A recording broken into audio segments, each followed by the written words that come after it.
So my name is Joanne Richards. I am Executive Director for Earth Defense Headquarters, an educational nonprofit based in Northern California, San Francisco Bay Area. So I present a lot of information about military history, especially the secret space program and alien species, and magical arts and creative arts and cryptozoology, and all kinds of wonderfully interesting topics that are not taught in school or talked about by the mainstream media. So the reports that I'm sharing at this conference are reports that my husband, Captain Mark Richards, has written either about specific interstellar treaty conferences he's been at, about space missions he's been involved with, other activities that he knows about. We have space battles, 3 or 4 of those. I've got his biography and with highlights from several missions he's been on. I have a report about the Zagros Mountains in Iran that talk about a dimensional portal that's been there for forever. Alexander the Great was searching for that when he was searching for the gate or the pass. And it talks about the ancient history in that part of the world and legends of monsters and people coming and raiding villages and taking away the sheep and the females, things like that. And it talks about a Nazi secret group that would go around the world looking for signs of the occult and ET activity and certain secrets and treasures. And they came across this gate in Iran. And one of our OSS officers infiltrated that group. So Mark's had access to that report, and this was in the 1930s before Hitler got into the war. So, for example, and the Germans were actually captured by the Reptilians that were working at that base, but then they started working with Hitler after that. So that's that, and it kind of brings it up to date to after World War II, and then it gets into the reasons why 9/11 was allowed to happen and why we needed to go into Afghanistan and Iraq because of all the alien activity there that was causing a lot of problems. So it's one of my favorite reports. The mountains in Iran, so they're called the Zagros Mountains, and they're unlike any mountains I've seen in the United States. And you just have to look at a picture of them because the geology is so different, and it's like swerving and has great patterns in it and things like that. So it's fascinating to see, and just the history that's gone on in those mountains is incredible because it looks just like desert and barren and nobody's ever there. But it's a pretty fascinating area. My husband, Captain Mark Richards, he is a U.S. Navy captain, still has an active commission. From the time he was a child, he's been around aliens. Aliens have known about him since he was a baby. As a child of 8, or almost 7, almost 8, he was allowed to attend an Interstellar Treaty Conference that was held in southern England in the Exeter area. So he got to see numerous species. He attended committee meetings where they were discussing various aspects of one big treaty they wanted to develop. And he was allowed to play with several alien children whose parents were there as delegates. So he played with raptor children, manta children, a being called a gastrocell, and an oceanic species. So he had a great time, and they took them on field trips around southern England, and and his friends were very knowledgeable about space, especially the raptors. So he was taught a lot about space as they were driving around, and it was a great time for him to play with other kids. I mean, he just thought of it as playing with other kids. So he grew up and then eventually he was in the military, so he was in the Army. He went to Vietnam. After that, he went back into the Navy. He was in Air Force Special Forces as part of the Navy. They take in all branches. And so his whole military career was military intelligence activities, UFOs, on and off the planet, you name it, he's probably done it. He also did, I don't want to call them mundane things, but non-UFO things like for drug interdiction duty and things like that, but I rarely talk about that. So he's been on and off planet. He's worked with the Raptor military. They've worked with our military. He's worked for other countries' militaries. So he's got a fascinating career. And in 1982, he was framed for a murder he had nothing to do with. And so he's been in prison for 36 years. And he's been suddenly, we met in 1997. Eventually he started sharing this side of his life and decided just to start writing about a lot of his experiences that he can talk about. He does not break his U.S. secrecy oaths, but he has so much information that is beyond those oaths. And he gets around, he'll talk about maybe stuff our military has done, but maybe not his personal involvement. But he's had access even from prison, but over the years, even before prison, he's had access to lots of different kinds of reports. Even, well, how did you get that conversation from a Raptor spacecraft?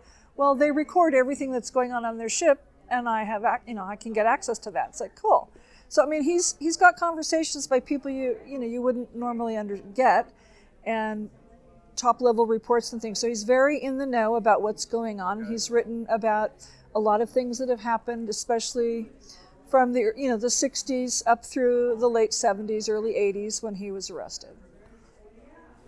So in the late 70s, early 80s, Mark wanted to retire from the military. He was married, he wanted to retire, raise a family, blah, blah, blah. And there were certain people who didn't want him to retire because of all the great work he had done. There were also people he had pissed off along the way, especially from his activity or his involvement with a rescue mission in Dulce, New Mexico in 1979. So there were a lot of people that were not happy with him. And in 1982, he was accused and convicted of masterminding a murder of just a local guy that was a friend of his that got killed by some of the flunkies that worked for Mark. And then they said he masterminded the whole thing, had planned to take over Marin County, which the DA dropped anyway. And then, he masterminded the murder, was there when the guy killed the victim, helped dump the body, all this stuff. The body surfaced a week later, and then they were all arrested. And so Mark got life without parole, while the other guy got 25 to life, and he's just now been granted parole because he did. And the other guy involved got full immunity because he, gave all this testimony about that, what the DA wanted to hear. So a lot of, I've read through the transcripts and I know it was all bogus. There is somebody that died, but my husband was not involved, and he can tell me that he was on a mission that day. He can't tell me who he was with or where he went or anything beyond that. The military cannot support him because then they will have to admit what top secret thing he was doing that day. But I know that he was doing something other than standing there while somebody got killed.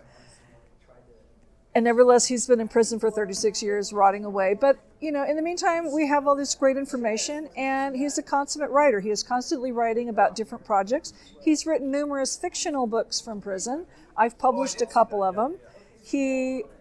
Right now, he currently teaches a creative writing class. He's part of veterans groups at the prison. He mentors people. He has a job. He's very busy. He's not just sitting around watching TV. He keeps very active. We see each other regularly when I'm home. And, so it's all good. Except for the prison part. In 1997, I was living with a roommate whose husband was in prison for some drug charges and whatever. It doesn't really matter. She came home from visiting one day and said, I met this really smart, nice guy. He's a friend of my husband's, and his mom was visiting him. And so I glommed on to smart. Smart was important to me. And so she said, do you want to meet him? I said, sure. I'd already been to prison to visit him and some other people, so going to prison wasn't scary for me. The visiting part is it's not real scary once you get used to it.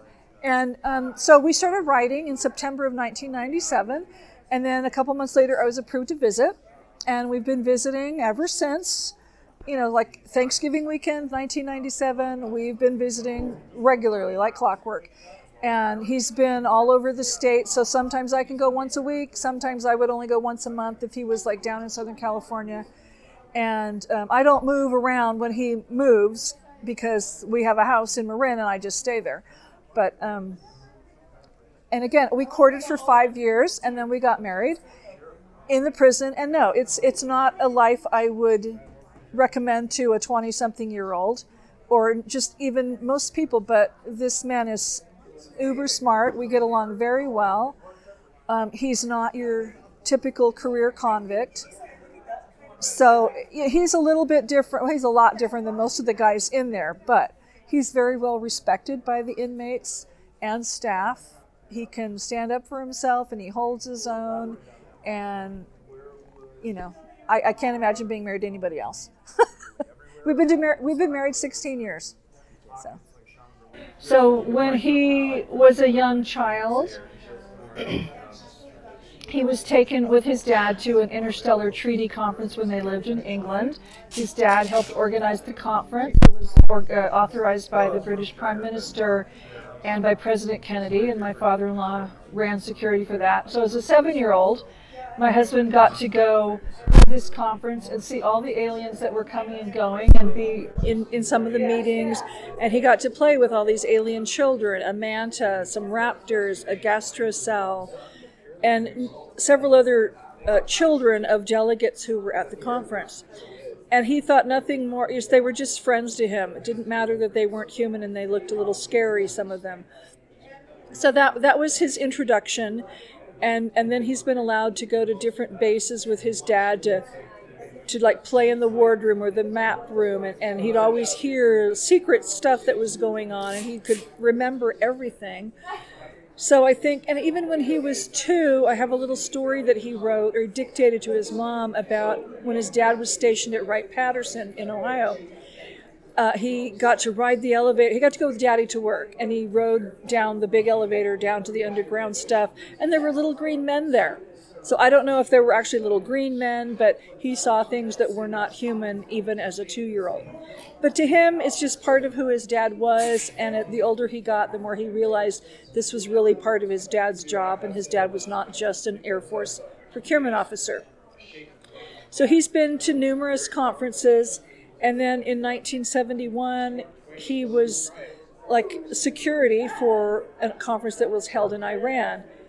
The year before that, as a teenager, while he was still in high school, he was training with the Raptor's Imperial Military Fleet, just like being at the Air Force Academy, but with only a few humans and a lot of Raptors. And they trained in England, then they went into space and did a war game.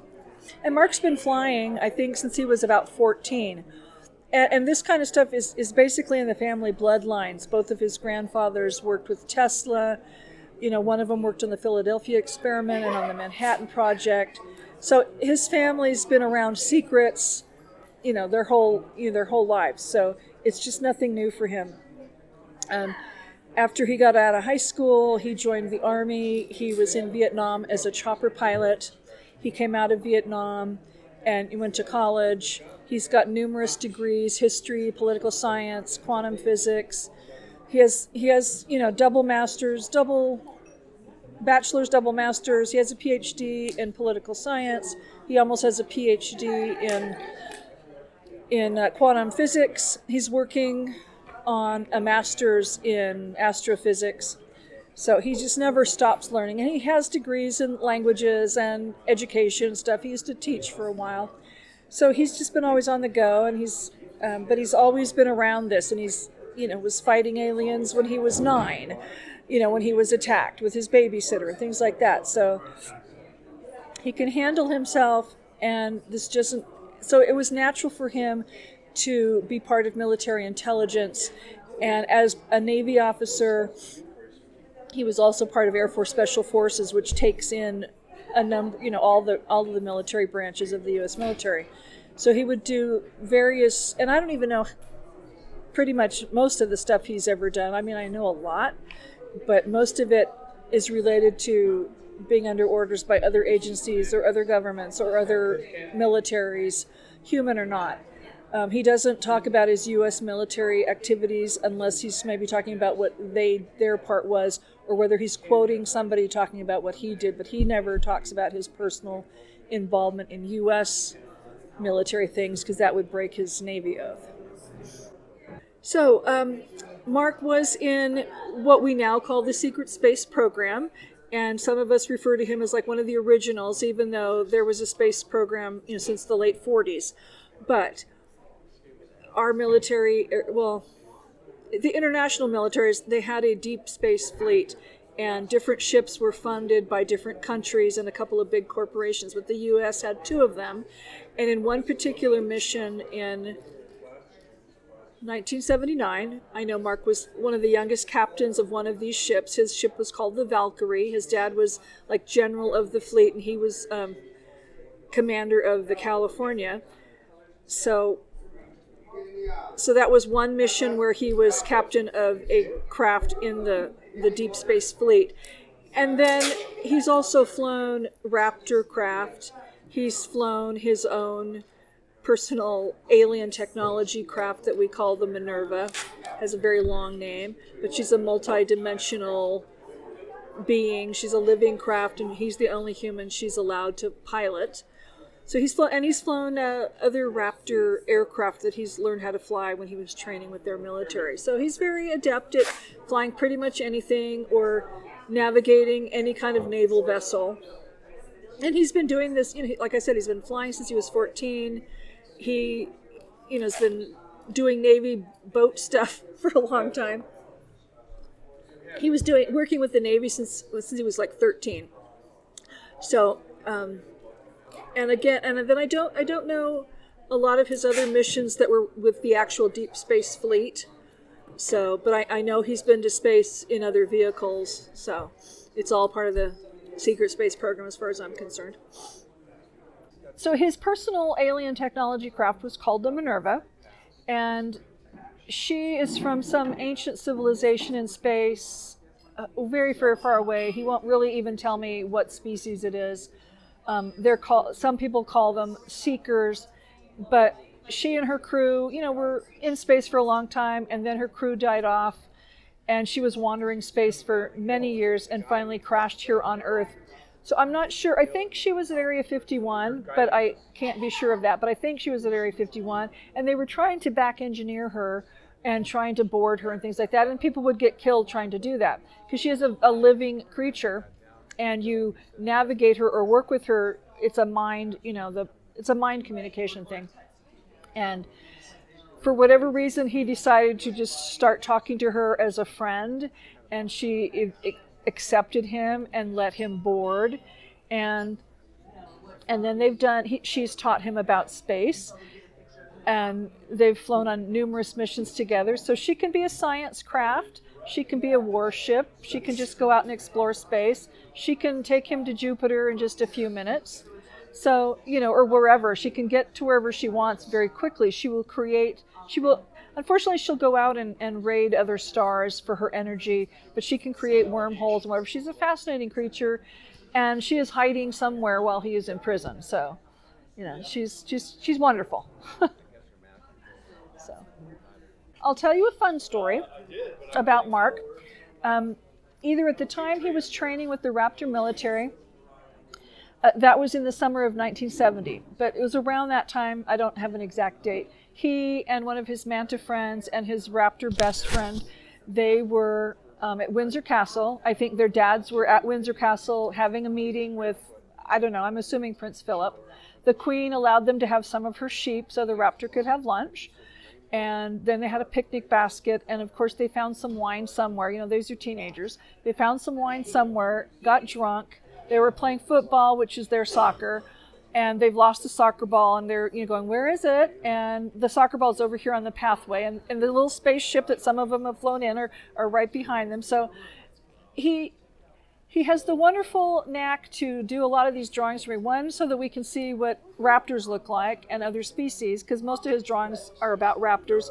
But even like a lot of the holiday cards he sends me now are raptors with Valentine's, bringing me Valentine's, or, raptors in Christmas stockings, and, raptors with spring pictures around them. So it's just, that's his fun way, because he loves the raptors, obviously.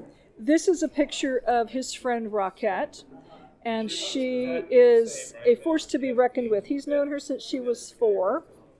She's a very capable warrior. Like the females and the males in the raptor species, they're basically on equal footing. They are ruled by an empress, but the females and males are equal. And Rocket, she's a warrior. She can gut you instantly with her kill claws, but she also has an assault rifle that she's very proud of. Because sometimes it's, it's a lot quicker, obviously, to shoot somebody than run and get, if you could shoot them, why get yourself hurt if you have to run and attack them right close up? But she also likes bling, so she has a lovely necklace. She's got technology on her for communication. She likes to grow mushrooms, and she always has her little AI protective robot there. So, and again, I would love to meet them. Mark talks about them like they're dear friends, because they are. And one day, I hope to meet them. So this is a picture of Mark in his Imperial fighting garb. It's all leather and skins. This is his adopted raptor son, Thork, who was a runt when he was born. He is one of Prince Naga's sons, but he was a runt, so they were just going to let him die, or they were going to kill him. They don't deal with runts very well. They want you to be healthy, strong children. So Mark and his English partner basically raised him, and Titania raised him from the time he was a baby with their own children. And so Mark's children, some of them have grown up with their raptor friends, and it's just every day for them. But so Thork, the wonderful thing about Thork now is that he's a hero in their society right now. He is a warrior, and he's a brilliant military strategist. He's a rock star. So the females swoon when they see him and he walks by, and he, exercises so the little bumps on his head are bigger and stronger, and he's just cool. He is, I don't know, name a rock star we have here, and he's all that. So, he's very impressive. Mark is very proud of his raptor son, and, it's fun to hear the stories. So the Battle of Vesta is a space mission that Mark was on in August of 1979. He had just gotten married to his first wife, and he got the call from his dad that something was going on out in space and he had to go. So he left his wife, he left her to go off on his mission because, again, that is what he had to do.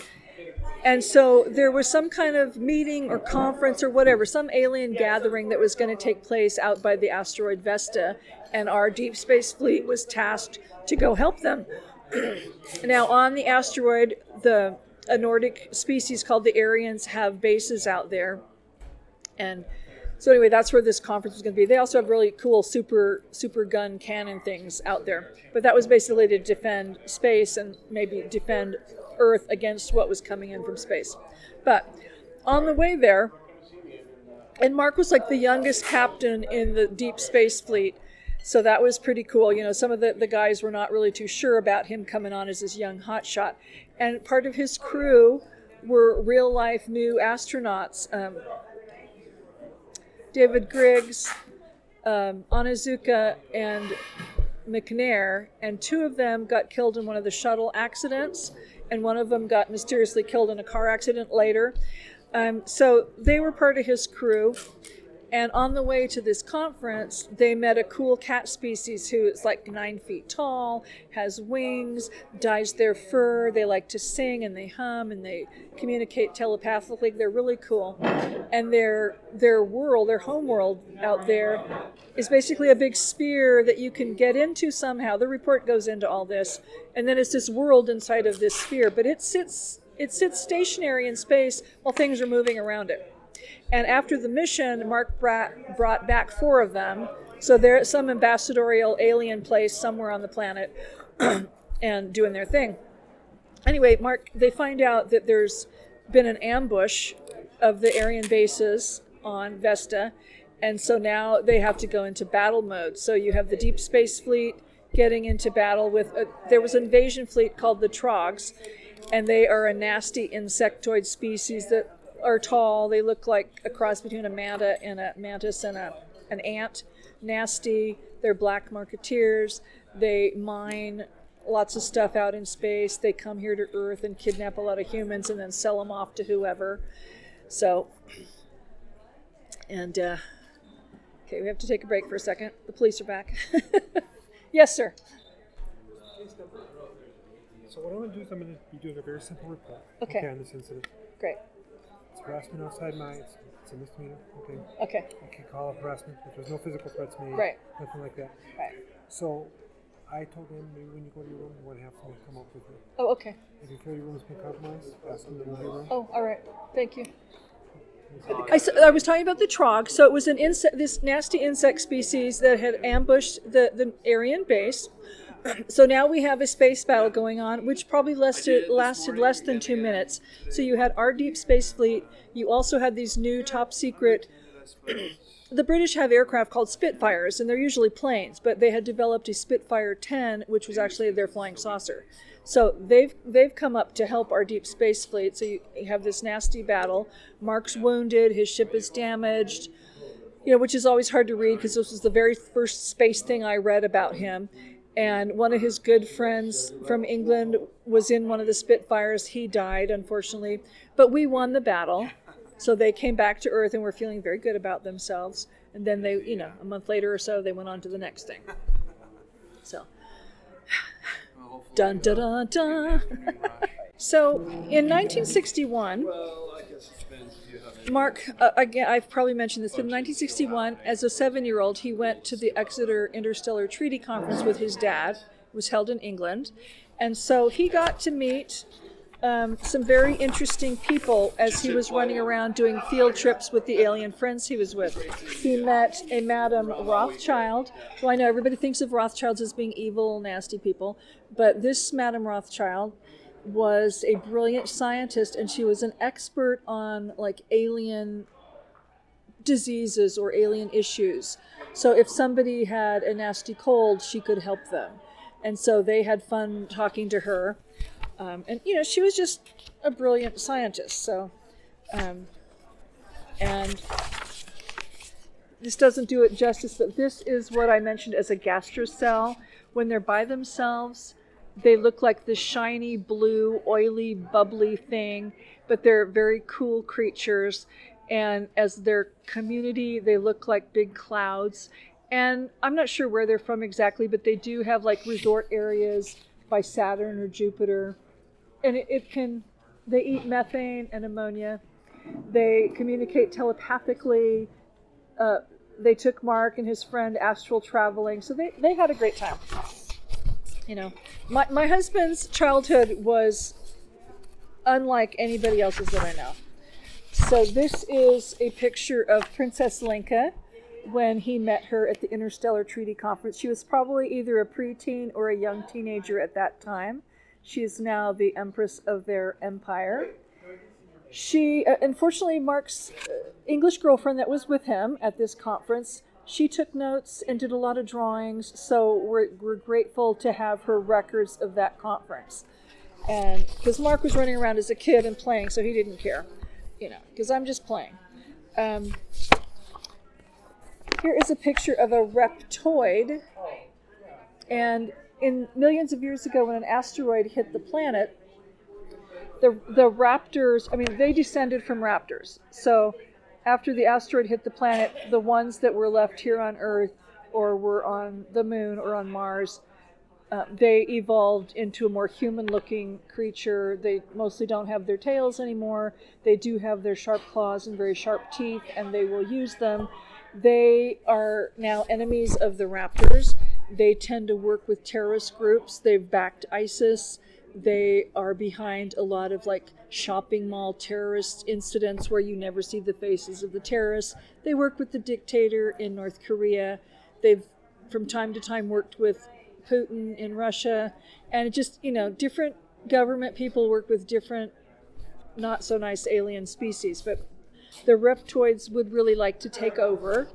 And so we don't want them to take over.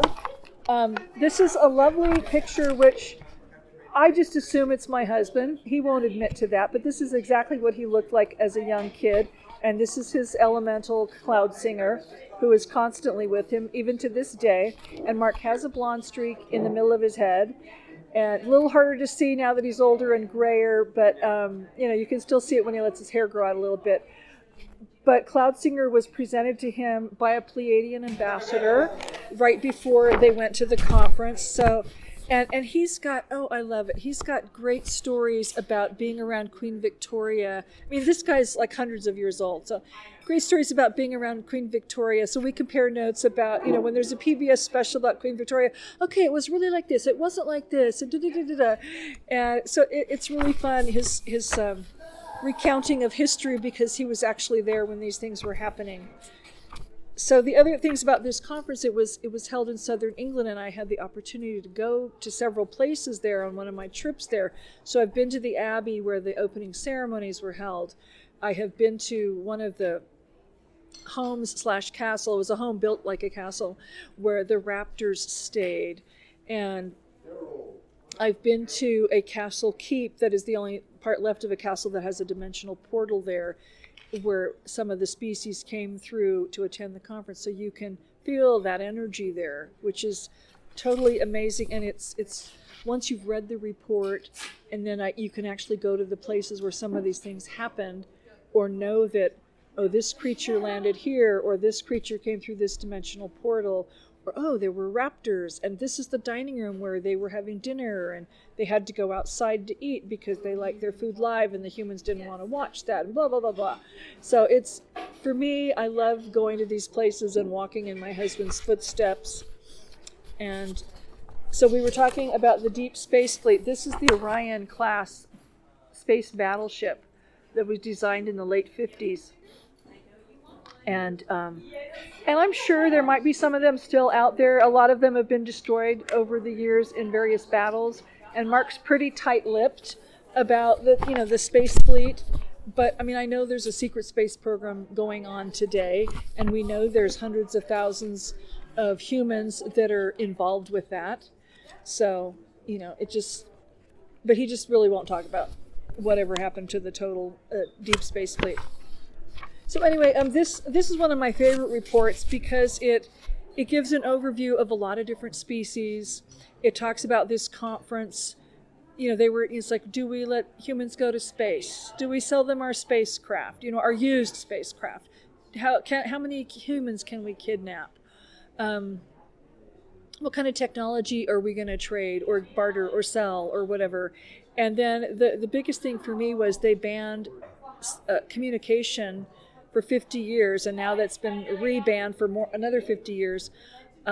Open communication between human civilians and aliens. So that's why most of us are not going to be seeing them, and we're not supposed to be openly talking with them. Oh, this conference, the people at the conference, that was part of the treaty. That was just one of the decisions that was made, because the aliens, don't want us knowing where they are. Our governments, don't want everybody terrified. Moreover, they really don't want the public knowing about all the secret deals that are being made with the aliens and all the technology we're getting. So, and that part of the treaty was like re-upped in 2011 when there was another smaller conference in Paris after Princess William and Kate got married. They re-upped that part of the no communication treaty. So that's that. But that's one of my favorite ones because it's a great overview of him being involved from the time he was a kid and understanding what some of the species are like. I do sell them, yes. Okay. Yes. And they're available. Some of them are available paper and some are available digitally. I still send the PDFs off through cyberspace. All right, so go ahead. Okay. The next one I want to talk about is called the Battle of the Harvest Moon. So in September of 1977, we learned of an invasion fleet, probably of a raptor faction that wasn't going to be friends with us, and some other species, maybe trogs, I'm not quite sure without reading it again. But anyway, an invasion fleet was coming to Earth to take over. And at the time, we were building a base on the moon. We were planning to install a super telescope that could see far, far, far, far. And we had Marines up there. And you also there were some trogs on the moon that killed some of our Marines. You had a species called the Jotun, which are shapeshifters. They killed some of our Marines. By the time the invasion fleet did they shot a neutron weapon at the base and destroyed the base and killed off, radiated the rest of the people that were there. Our deep space fleet was tasked to go out there and deal with that. And so again, Mark, and I'm not sure whether he was flying one of the deep space fleet craft or if he was flying his Minerva craft. But he was out there, he was involved. I think he was on his Minerva. So he was involved with that battle again, and it's horrific battle. It lasted 90 seconds. The cool thing is, and again, his reports include a lot of history and science and a lot of background and, what was going on in the sides of what was happening and happening before the actual event. But because the year before, and I should have done the other one first, but we had become allies with the Nazis in the Antarctic. So they joined us for this space battle, so they helped us. There were oceanic creatures who came up out of the waters in their spacecraft and helped join this battle. So you had human military, and you had, well, the Nazis are humans, but you had the Nazis and you had oceanics. So they all fought together to fend off and defend the planet. And we're all here today, so that actually worked, which was amazing because he's told me many times that our military wasn't always the best equipped or prepared, and if the aliens had actually known maybe how ill-prepared we were at different times, they really would have had a better chance of taking over, but we were really good at faking some things or making a really good show. So, they have, our space program has defended the planet on numerous occasions, and I only know about a few of those missions because there were other stuff that was going on either between these or maybe more than one in the same year that he can't tell me about. So, and I don't have one of these specifically for the next one, but we're going to go back a year. And in July of 1976, Mark was involved with what we call the Battle of the China Gates. So in the Antarctic, you had the Nazis in their cool base, and apparently it's a really cool base, and it's got a dimensional portal there, and he's been there, and his dad's been there, and anyway, there's a good description of it in the report I have. And so you had the Nazis working with a rogue faction of Raptors, or I think they were Raptors. The Raptors had them convinced, oh, let's work together to build these tectonic weapons. We'll set off all these earthquakes. We'll start crushing human civilizations. We'll take over. You Nazis will be the overseers. We'll have this great slave race. Okay, that was the plan. They set off a huge 7.8 earthquake in Tangshan, China, which is verifiable on the internet. But again, the people in China saw bright lights. They heard loud noises in the sky, but there were no, they didn't have cell phones with cameras. CNN, no big news crew was going to rush in and cover this. So, you just have the people's word for it. So right about the same time or the night before the earthquake happened, two huge dimensional portals, I think they were a mile wide, opened up over China, and an invasion fleet was coming through. You also had the Trogs had also kidnapped thousands of humans, and they were ready to take them out through those portals out into space to sell them off.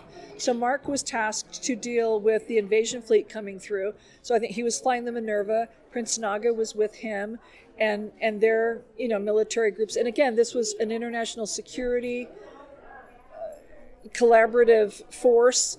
So many countries working together to defend the planet. His dad was down in the Antarctic dealing with the reptilian Nazi problem. They got there and they started fighting. The Nazis decided it wasn't a good idea for them to be helping the Raptors, so they turned against the Raptors and helped the humans and then became our allies after that. So that was cool. And then, Mark and Naga went through the dimensional portals and set off antimatter devices, so destroyed the portals, closed them up, also unfortunately destroyed the two ships that were carrying all those human kidnapped victims, so they all died. They went out into space somewhere, he won't tell me, collected some cool weapons, went back to the Antarctic to help his dad, and then fought some weird things that were on the USS, oh crap, the name has escaped, the Hornet, the USS Hornet, which was his dad's flagship at the time.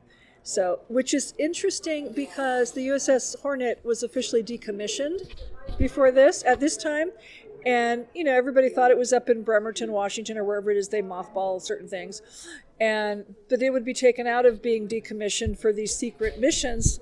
And so it was the Hornet that took them down to the Antarctic. So, the report is 1,000 pages long, and I don't even have the whole thing typed, but it's a fascinating story. And these are things, you don't hear about in school. So I just eat them all up. I love it. I mean, it's funny because when I first met him, I was hearing about all the battles and all the scary stuff. It's like, oh my gosh, you almost died here. And now more and more, I mean, I still hear about that, but now more and more I hear we're talking about the different kinds of species and what they're really like and really getting into the species. And, so I'm all about education and getting people to understand what various species are like and that, they're not all bad. They do want to be our friends. We could work with them. I've got this whole utopia thing in my head. So anyway, I want a big house where we can let people, let things land and come to tea, So that's my dream. Let the grandkids come play with the raptors. It's all good.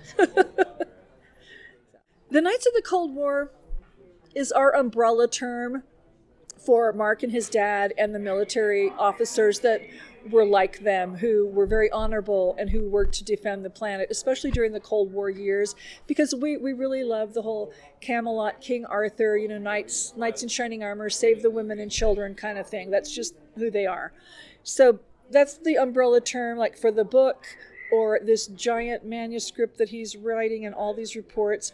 So that report is actually a talk I gave, my very first talk ever that I gave in England in 2007, and I include long biographies of Mark and his dad, their backgrounds, some of their, just cool stories from what they were doing, and then I get into like overviews of several of his missions and his reports.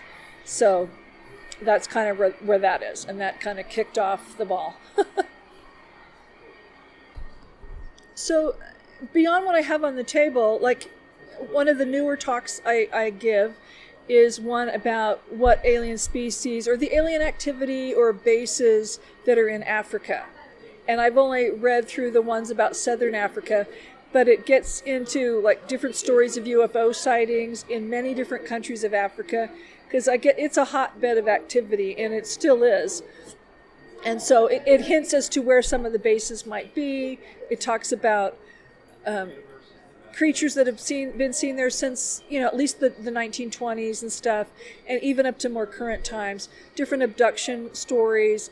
And again, it goes country by country, and it explains why why people like, or they're not people, but why species like to have bases in Africa, because it's sparsely populated and there's a lot of open areas and there's great places to hide things. And most of the bases would be underground anyway, but if you're worried about people finding you, Africa's a good place to hide. So we know that the reptoids have a major base in northern Africa.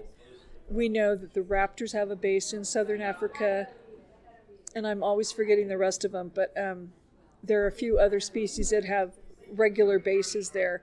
But the raptors have 4 or 5 bases on the planet at the moment. There's thousands of them here. We know other species that have bases here. So that's a new one. And then, one of the things I've learned to share with people, it's like, just question everything, look at everything sideways. And if the public news media is telling you this, look over here. And it's like he has told me, like, we had a lot of fires in Northern California. I mean, we have for the last 2 years, but especially the ones like a year ago, which would have been in 2017. Yeah. I mean, that was aliens. That was aliens coming and just causing trouble. And he will, he's openly told me that. He's openly told Carrie Cassidy. So I know that I can, and she shares that on her interviews with him. So I can openly tell that to people. And that was them trying to, cause a little trouble. They were rowdy teenager aliens. I don't know what species they are. They were hitting a lot of wineries and starting a lot of fires. And, we had to go in and deal with that. So that's pretty up and current. But there are things going on all over the planet. Again, I've mentioned the reptoids who work with ISIS. And that's the reason why we're still in the Middle East. The raptors work with us, and there's other species like the mantids and the raptors work with us regularly, our military currently, to help defend the planet. So maybe if you see a solar flare or some other weird thing, it's not necessarily a natural solar flare, or it might be that somebody just jammed somebody's ship into the sun to fry it. But I can assure you that we do have alien help that's helping to defend the planet, especially maybe if our space fleet can't go deal with it. So, I feel good about that. And, I feel good about supporting the military because we obviously need them. And, it's not all just about nasty humans. So he does, like I've probably said, Mark is pretty up to date on what's currently happening around the planet, especially if it involves aliens. He still has very good connections. He still has very credible intelligence sources. He's still a Navy officer. So he knows what's going on, and I am happy to share what I can. Obviously, I'm a need-to-know wife. People ask me all the time how he gets his info, and I really don't know, because I know in the past maybe he's received a sealed letter from the Pentagon. It's not like he has an illegal cell phone in his cell, because that would be illegal. But he makes, I don't know, he doesn't tell me those things. I just know he is in contact, so maybe he uses a phone, or I just don't exactly know. Are you hesitant to ask him? It's not that I'm hesitant to ask him, but he'll probably give me the look like I cannot tell you, so don't ask me again. He has this great look, and it's not a mean, scowly look. It's just this grin that he gets when I know I'm on the right track, or I've asked a question, and then he'll just give me the look, and it's like, okay, that's off, that's a taboo subject, or okay, yeah, that was U.S. stuff, and we can't talk about it. Or in the early days, people would ask me, does he know so-and-so? Did he work with so-and-so? And he goes, if they're still alive, I cannot tell you, because then they're still active, and I can't reveal who's active, because that could harm them, and he's not going to do that. I would love to have my husband come home tomorrow. I've got it all planned for the limo to pick him up and all that good stuff, but he doesn't care if there's a limo. His sentence is life without parole, so technically it's very tricky to get him released. However, many of us have hope. Simon Parks has his good theories, and he's very clear on if this, or this happens in the next few months, that could turn the tide and Mark might get released. If these people get in trouble in these next few months, that could help Mark get released. On the more practical level, and I'm not discounting anything Simon says about that, because I would love for that to happen. I've tried for a governor's pardon when Schwarzenegger was governor. That didn't happen. Somebody told Arnie not to pardon him. And again, on a practical level, there are people that have life sentences like Mark who are now trying to do what's called a commutation to get their sentence reduced down to like 25 to life, and then they'd be eligible for parole hearings. Our governor at the moment, Jerry Brown, is approving some of those, so some of these guys are going to finally start getting parole hearings. Mark may or may not turn his paperwork in. That's still the plan, but you're supposed to show remorse for your crime and how you've transformed into this I will never do this thing again type of person. And because Mark had nothing to do with the crime that he's charged with, he can't show remorse. And, it's like he doesn't need to transform, into this I'm totally different and I'm not a criminal and blah, blah, blah type of stuff. So it's really hard for him to lie and say, yes, I'm really sorry for doing this when he didn't do it. And then he goes, and then everything I'm out here saying could be perceived as a lie, because now he's just lied about that. Or, he was guilty. Oh, he's not guilty. But if he starts to say he was just to get himself out of prison, then everything I'm out doing here is for naught. And he's a man of integrity, and that's how we want to do this work. There are other things in California legislature that might come to pass. We're hoping there will be some legislation that will release like old guys. He is 65 now, so that's old technically for prison, although there are guys that are much older than him. There's also things in the works maybe for releasing them if you have health problems. And he does have health problems from being in space a lot. So, that's tearing. it's wearing his body down. He's not on death's door or anything like that. But those kind of things, just from a very practical legal, standpoint, that could help. So as soon as I know what those numbers are and they become official, possible bills and things, then I can let people know, if you're in California, write your representative and have them vote for this, because that could get him out. I've always felt that at some point he will come out. I just keep telling him, you really need to come out before we're 80, because I'm getting too old to keep coming to prison, and I don't want to do it when I'm 80. But it's not like I'm going to leave him, and I'm not going to leave him if he doesn't get out before he's 80. It's just, it's hard, It's not an easy life, and it's not an easy life, I'll just say that. And I would love him to come home and fix the roof and fix the plumbing and do all those things that I have to pay to have done and things like that. And he would like to see his grandchildren. He's never met any of his grandchildren in person. He talks to them on the phone, but he's got children that he's missed out on their growing up, and his grandchildren. So there has to be a time when he comes home. We don't talk about Mr. Trump very often. And most of the people that are where I live, and most of the people in the circles I run in, totally can't stand the guy. And I will fully admit that he makes some really silly mistakes. Now, I will say, Mark, even from prison, is on the highest level of the Republican National Committee. And he votes and fills out things and da-da-da-da-da. How could you guys pick this guy? There wasn't anybody else. It's like, okay. Now, the one thing he just told me recently, which I would love to share with all my friends, my liberal friends in Marin, but they're not going to buy it, is that he said, and this should give us all some comfort, he goes, Mr. Trump is not owned by any elite New World Order group, nor by any alien group, like so many other government leaders. So that is a cap in his feather. But he is Illuminati. I don't know that. Mark has not said that, and he just like in the last 2 weeks, Mark has said he is not owned by any a New World Order group. So that's all I know. Yes, the guy's a loose cannon. Yes, he makes some weird decisions, and I don't agree with most of what he does or says, but who knows? People would love. It's like I would love to see him pardon my husband. He knows who my husband is. Everybody in the White House knows who my husband is. It's for some reason he's just a well-known figure, and he still has friends. He has friends and enemies that work in the Pentagon in high levels of military. So, some people are happy that I'm out here sharing this. Some people are not happy that I'm out here sharing this. And basically he checks in with those people, maybe not the enemy people, but he checks in with, well, can we talk about this yet? Can we talk about this yet? And they'll tell him yes or no. So they know exactly what I'm talking about. They know exactly where I'm at all times. So if we weren't allowed to be sharing this information, I wouldn't be here.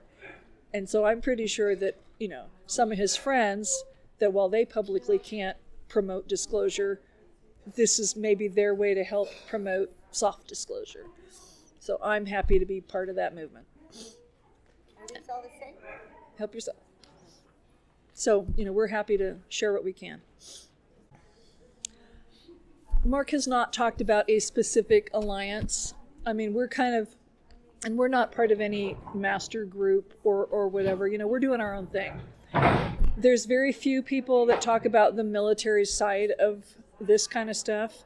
Most of the people I know that have their pieces of the truth maybe weren't in the military, and if they were, it's like some of them have been and some of them aren't. But we're one of the few people that do talk about the military's involvement with it. And so we're just, this is what I know, this is what I do, but he has never, said there's some overlying group. But I know, there's lots of people out here trying to promote disclosure and trying to share their part of disclosure. So in the fall of 1979, well, let me back up. In northern New Mexico near the Colorado border, there's a lovely, sleepy little Apache village city called Dulce, New Mexico. And I've been there twice now to speak at a conference they were having. And it is the people, the Apaches there are just wonderful. I just love it. You would never know that in the mesa behind their city that there has been an underground alien base, which was built in the 40s. Our government allowed it to be built. They thought that it was just going to be a base for scientific research. They wanted to like play nice with the aliens so they wouldn't go war against us. So they allowed it to happen. But over time, it became known that there was a lot of really nasty experiments going on with mind control and breeding and genetics and just all kinds of nasty stuff. So an honorable group in the military decided enough was enough. They needed to organize a rescue mission. They had just come back from the space mission, the Vesta space mission. Mark won't give me a date. He just calls it Fall of 79. He helped edit a report that went to the Joint Chiefs of Staff in December of 2001. And it includes, this is what researchers were finding out about the base. This is what went on at the base. Here's the kinds of aliens that were there. And then there's a big long chapter about, they call it the Dulce Battle, or the Battle of Dulce. It is the same time period, it's probably the exact same time period Phil Schneider talks about being there and running into aliens and Delta Force helping him, and 66 military personnel were killed. Because 66 military personnel in the military mission were killed. So probably the same time Phil was a civilian, just working there as a civilian, so I always make that clear. So President Carter okayed this mission, but then he turned the other cheek, and the military, this one small group of the military, organized a rescue mission, and you had Delta Force, you had a secret group of the NSA and some other groups going in. They went in through, Mark was flying an experimental aircraft that later became the Osprey that the Marines use now. They followed, they've been tracking a UFO that was coming in, because one of the entrances where the aircraft would come in was hidden by holographic images, so it just looked like the side of the mountain. But they tracked that in, they flew in after that. Other squads came in through the water intake areas or vents or the train system, whatever. So you had many different military guys going in from several entrances. And there's hundreds of entrances to this base, all in that area, and he's given me clues as to where a couple of them are. Anyway, they were in and out in an hour. They rescued 3,500 victims. He said it was horrible. He hates to talk about it. He's really not supposed to talk about it much, so we don't talk about it much. But he said it's like one of the most horrible missions he's been on. He got wounded. They lost 66 men. They captured 2 alien craft. They blew up a major portion of the base so that it wasn't open again till like the early 90s, 1993. Most of the really nasty stuff was taken off planet or to different bases around the world. And I don't know what extent that's still going on at those bases, but it is still guarded. When I was first asked 2 years ago to speak at their conference, because I was always thought, Dulce, ooh, bad, I can't ever go there. It's scary. And again, I love being there. And I said, well, I've been invited to go speak at Dulce. He goes, oh, okay, great. I go, oh, okay, cool. And he goes, just don't go up on the mesa. It's like, okay, I can do that. I don't need to do that. And so I didn't. And I felt perfectly safe. I didn't feel any bad energy or anything. And I had lovely talks with, the daughter of the organizer. Because, yeah, we see UFOs flying in and out of that base, the mountain every night. Every night we see UFO activity. And there's also a lot of Bigfoot activity in that area because Bigfoot is there to guard the base. And they don't want people going in there. So, and there's a lot of evidence and cool stories about Bigfoot and stuff. So I really love being there. And again, like I said, they were in and out in an hour. His friend Naga, the Raptors flew in towards the end and helped them. But again, we were victorious. And again, I think one of the main reasons why he's probably in prison, and again, if he knew this part, he didn't share with me. It's taken years for me to kind of figure this out and other people to clue me in. But I think he pissed off a lot of people because a lot of our elite were allowing that to happen and were participating in the nasty things happening there. So they weren't happy that we, stopped the operations there. So a lot of people, including me now, figure the people he pissed off regarding that Dulce mission are one of the reasons why he's in prison. So the report that I have, and again, he doesn't go in, the report I have about the Dulce base goes in, it goes into some detail, but and again, and I'm going to be giving a talk about this, so I don't have it all in my head at the moment, but They were definitely doing genetic experiments and like hybrid experiments, and maybe trying to come up with new combinations of human and alien. They tortured a lot of the women. They cut off their arms. They milked them because they love human milk. They were torturing children. There was a lot of mind control stuff going on. And again, I don't have all that stuff memorized, so I can't spew it. And they were really getting into genetic experiments. So that kind of led into the Genome Project and all down that track. But just a lot of weird, nasty stuff going on there. And, a lot of people were, there were thousands of victims there, and they couldn't rescue but 3,500. And there were, at the time of this mission, there were 18,000 aliens there. So not all of them. The base was managed by the Greys. The aliens, not everybody that came and visited. Some just came and visited, and not all of them stayed there all the time. And we did have some humans working there. I don't know who. But again, that was not a place Mark was working at, and he was on a need-to-know basis, so he didn't necessarily know everything that was going on there. But our remote viewers, and he is a remote viewer, had been able to see the extent of what was going on, and that's why the military decided they needed to stop that. So, are they still performing experiments in Dulce? I have the feeling that they're not. But again, the base is still guarded because they don't want people finding out how to get in and maybe seeing what's left. But I can't be sure because he hasn't admitted to the fact that maybe there's still stuff going on. The aliens were planning on, they had lots of cages ready. They were planning on kidnapping. They had a plan for kidnapping many, many, many more victims and probably continuing all these experiments.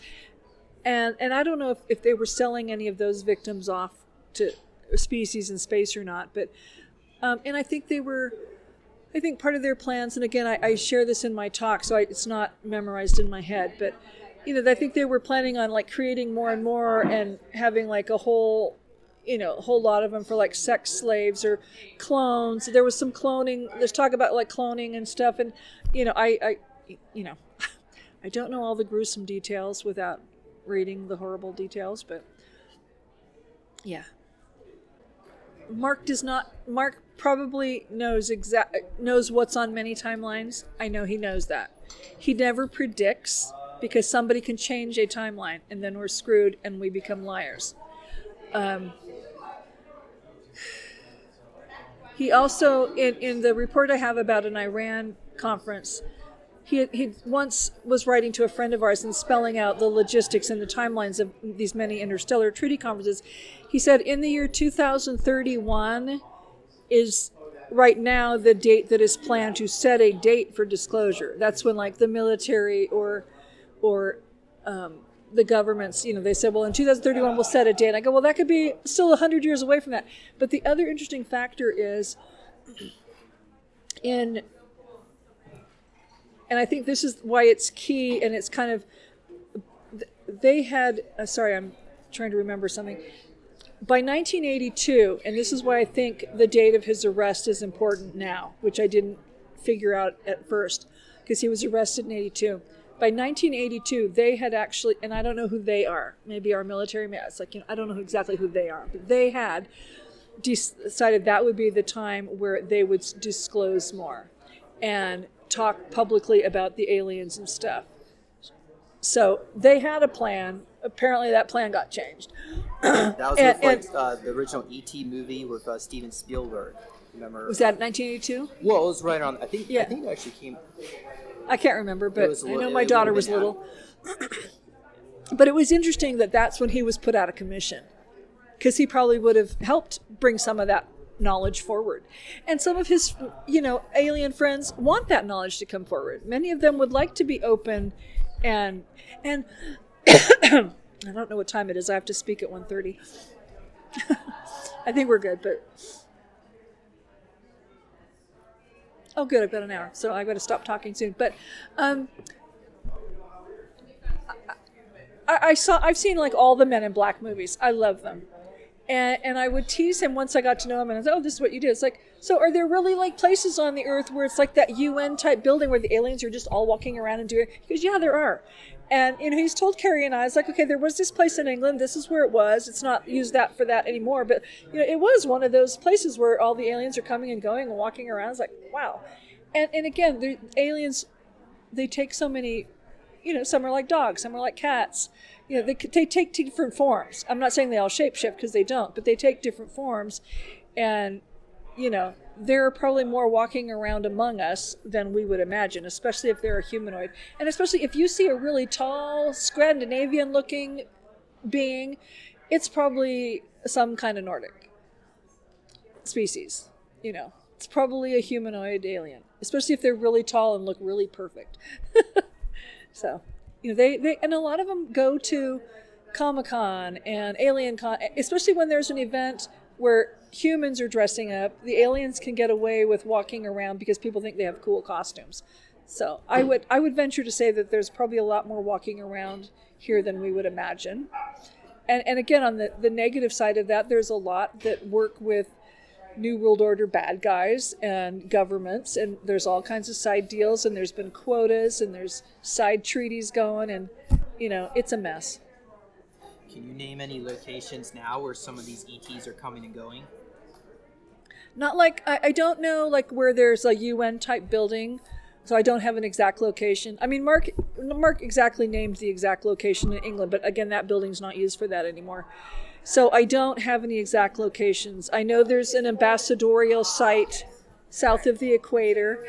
I don't know exactly where, but off the coast, south of the equator, off of South America. Mark has been to the moon, and he hasn't really shared in what capacity. I just know that I've got some lovely quote, or I've got some. He's written that the moon Earth is very beautiful when you're standing on this mountain on the moon, looking back at Earth. And I know Carrie and he have talked about, people that believe in the flat Earth policy or whatever. And he's going, I have flown around the Earth. It is not flat. So I know he's been to the moon. I don't know in what capacity. I know he's been to Mars. Intuitively, he won't talk about Mars at all, because that was probably his U.S. military involvement. So he's admitted, he goes, well, there's a reptilian base there, so there's probably humans. And that's all he'll say. So it's like, okay, we know that's one of the taboo topics. So my website is edhca.org, and my second website is edhq.org. So my email's there. Email me, chat with me, order stuff. Help me keep this going. So I'm just happy to share as much information about all this cool alien and UFO information that I can. I want as many people to know about it as are willing to listen. Thanks for asking.